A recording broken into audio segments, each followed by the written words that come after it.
Como nós estamos no mês de prevenção ao suicídio, eu tenho algumas reflexões sobre o suicídio que podem ser importantes. Uma delas é uma frase que diz que cada pessoa, né, ela é vítima das suas próprias verdades. Então, todos nós temos nossas verdades, conscientes, inconscientes. Principalmente essas inconscientes são as mais determinantes. Por isso que no grego, né, ele tinha aquela construção do oráculo, né, o gnosis auton, conhecer a si mesmo. O que era esse conhecimento? Era conhecer a verdade que rege, que orienta internamente, inconscientemente a vida de cada um, para ela poder ver, né, como administrar essa verdade, né, que direciona. Uma outra construção, né, que o Freud ele diz que cada pessoa ela pretende, cada organismo pretende morrer da sua forma, da sua maneira. Então todos nós, né, nossos projetos de vida, eles são também projetos de morte, né, simultaneamente. E que é importante a gente conhecer também, né, essa forma. E perante essas situações, né, de morte, nós temos que ter muita humildade, né, porque sempre a vida e a morte ela nos transcende. O lugar que mais morrem pessoas é nos hospitais, né, que estão sob cuidados. E isso, a prevenção, né, nesse sentido é muito importante, porque os chineses dizem que a pessoa ir se tratar depois que ficou doente é como correr para abrir um poço quando já está com sede. Então, os processos preventivos são muito importantes. Então tem três elementos, né, que formam uma conjuntura que tem a ver com suicídio, que são os abusos, né, as condutas autolesivas, né, o que a gente chama os parasuicídios, né, situações, né, que circundam, vamos dizer, né, que colocam sempre a pessoa em risco, né, que constroem as possibilidades de adoecimento, de morte, e os suicídios. Então, numa situação como essa, né, que a gente está, fica muito evidente, né, nessa pandemia, esses movimentos parasuicidários. Então, tem três atitudes básicas, né, quanto ao suicídio. Uma delas é em relação a deliberações, né, quando a pessoa ela delibera, né, a própria morte diante de situações incontornáveis, né? Situações de doenças muito radicais, de dores muito radicais, dores emocionais ou dores físicas, né?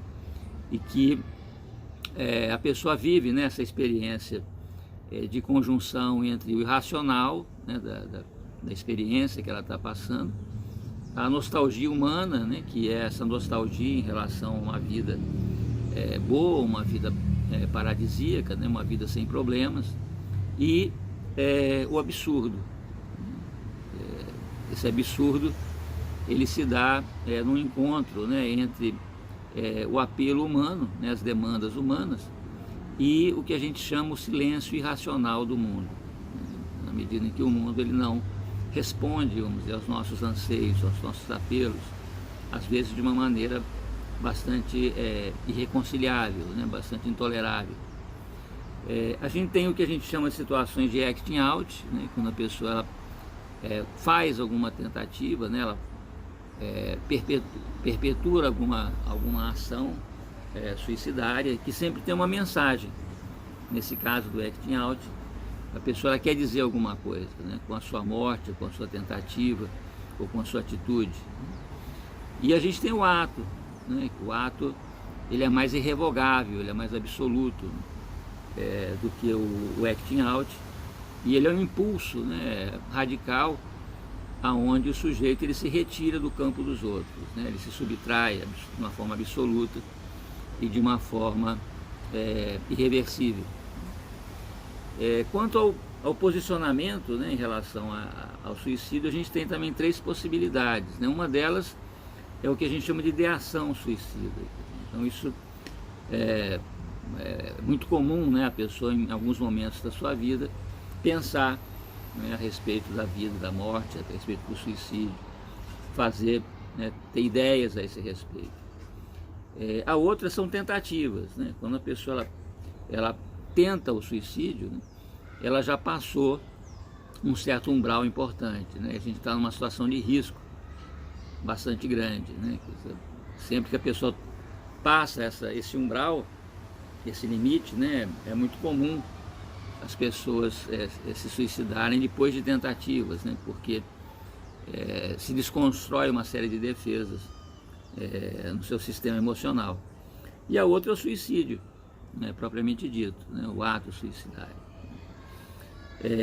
Existem algumas crenças errôneas, né, importantes, que a gente tem que perceber em relação a isso, né? Uma delas é que, se a gente perguntar, né, se a gente levantar essa questão, isso poderia induzir a pessoa, ou estimular a pessoa a tentativa, o que não é verdade, né? É muito importante que se fale sobre isso. A outra é que a ideia de que a pessoa ela só estaria manipulando, que também não é verdade. A gente não pode nunca apostar nisso, né? Não se trata, a gente não pode apostar na manipulação.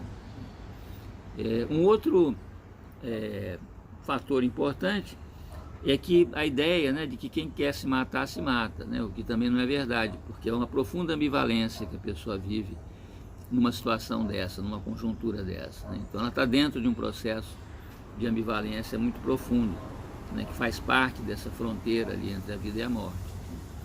E um outro ponto, né, importante é que ela estaria associada a doenças mentais, né, que a pessoa teria que ter algum problema mental, o que não é verdade também, pelo contrário, né, as sociedades, por exemplo, que têm um maior índice de doenças mentais têm menores índices de suicídio, como também as classes mais abastadas, né, têm mais índices de suicídio, sociedades mais abastadas do que as mais pobres, né. Ele é mais comum entre jovens, é crescente entre jovens no Brasil, em todos os níveis é crescente, mas principalmente entre jovens, né, de 15 a 30 anos.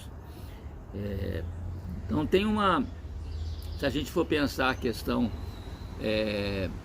psicológica, né, a gente tem, o ser humano, a gente nasce imaturo, vamos dizer, a gente precisa de ajuda e o organismo ele não tem recursos. Então a vida nessas condições ela é extremamente precária.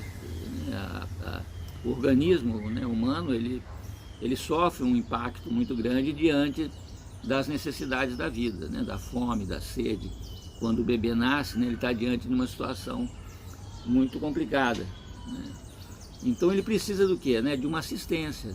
Então essa assistência ela vai fazer com que o organismo ele comece a se interessar pela vida. Mas o movimento mais originário, né, um movimento mais profundo, mais básico nosso, né, que permanece dentro da gente sempre, né, de acabar com isso que a gente chama vida, porque representa uma demanda, né, que a gente não consegue dar conta, né, representa uma excitabilidade muito grande, né, um extravasamento muito grande. Então, quando essa assistência, né, ela se desenvolve e a gente passa, portanto, né, a ver recursos, né, e, portanto, a se interessar pela vida, porque a transformação, né, desse desamparo em assistência faz com que a gente passe a gostar tanto da vida quanto das pessoas que nos cuidam, né, que surge esse vínculo, né, com os outros, que é a base do sentimento ético, comunitário. Então, tanto esse prazer, né, que transforma uma situação muito perturbadora, né, numa situação agradável, prazerosa, quanto o vínculo, né, que se cria, né, com as pessoas que nos cuidam, nos previnem, nos protegem, né, dessa força que a gente chama de pulsão de morte na psicologia, e que gera, né, uma crise no nosso organismo.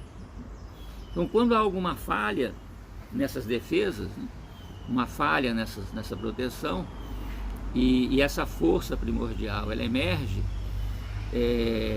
ela é bastante incontrolável, né? E é uma área para além daquilo que a própria psicologia tenta desenvolver, né? Que é a área dos princípios de prazer, a área do eu, das defesas, né? Das formas de relacionamento, e está profundamente arraigado, né? Em emoções muito mais radicais, né? Do erotismo, da orgia, da guerra, né? Do sacrifício, né? Emoções emocionais muito mais profundas, que é nessa área, né, que essa questão do suicídio se enraiza, se desenvolve. Então essas situações, né, quando elas emergem de uma maneira muito complicada de serem administradas. Então a gente tem 4 tipos, vamos dizer, de suicídios, né? Um deles é o que a gente chama de egoísta. Então as sociedades como a nossa, que são sociedades do indivíduo, né, há um egoísmo muito grande. Então a pessoa ela se sente, por um lado, desamparada, né, e isso facilita, né, as situações suicidárias, como também ela age por conta própria, quer dizer, sem vínculos, né, sem formular, né, o seu movimento em relação aos outros. Então há um desapegamento, vamos dizer, às vezes muito crítico, na base desses processos, né, no nosso tipo de sociedade, em relação à própria morte. Uma outra forma, né, de sociedade é o que a gente chama de suicídio altruísta, né? Situações onde, pelo contrário, né, que é comum, que a gente chama dos heróis, né, as pessoas que dão a sua vida por uma causa, por um dever, que eles sentem, né, que eles têm que morrer, devem morrer, precisam morrer, ou pelo menos se expor a esses riscos, né, esses comportamentos que a gente chama de suicidários, né, comportamentos autolesivos. A gente tem os suicídios anômicos, né, que são situações onde há uma desagregação das regras, né, da lei no geral, que nomos quer dizer a lei da comunidade. Então, situações em que uma cultura, uma família, né, sai de uma sua condição usual, então ela perde ali os contornos. Então, na perda desses contornos, ela fica vulnerável a situações de desagregação. Então é comum, tanto em sociedades, né, que progridem muito rapidamente, ou em situações como a nossa, né, de uma crise social muito forte, com a pandemia, nas guerras, né, onde a gente tem essa situação de anomia, né, ou indivíduos que às vezes enriquecem muito rapidamente, ou perdem dinheiro muito rapidamente, né, ou perdem família, sofrem perdas muito abruptas. Então isso tudo cria uma situação onde o sistema emocional ele tem dificuldade de se estabilizar. E uma outra condição é o que a gente chama dos suicídios passionais, né, onde acontece alguma situação passional, né, de várias ordens, né, e a pessoa, né, lidando com a sua própria cólera, né, não conseguindo lidar com essa cólera, ou com, né, aquilo que acompanha a cólera, né, que são as decepções, ela também pode, né, despertar dentro de si esses movimentos. Então o suicídio ele sempre se dá nessa área, né, onde a vida e a morte elas transitam, tanto se matar como matar o outro, né, se dá numa área muito profunda, né, do nosso sistema emocional, nessa área abaixo, né, muito abaixo da superfície das defesas, nessa área que a gente chama ali das pulsões de morte, né, onde matar e morrer, ou viver e morrer são muito próximos, né, daí a experiência de transcendência, de êxtase, né, nessas vivências, né, envolvendo as bases, as origens da vida e da morte. Portanto, o suicídio implica essas questões individuais, eles implicam situações de linhagem, situações da família, porque envolve essas relações de cuidado, de amparo, né, de comunidade, situações de abuso, né, que são muito comuns, né, de vários níveis de abuso nos ambientes próximos, né, e que são muito ligados a essas situações autolesivas, né, e suicidárias, e a sociedade, né, na sua falta, às vezes, de apoio, falta de assistência, né, de acolhimento, que também faz com que a nossa experiência com a vida ela possa afundar, né, ou por uma questão de excesso, né, de êxtase, como acontece em muitos artistas, né, em muitas pessoas que entram numa situação de êxtase, né, e que perdem o controle da situação e passam para situações, né, suicidárias ou autolesivas, ou situações de perda, né, muito importantes, como essas que a gente está vivendo atualmente.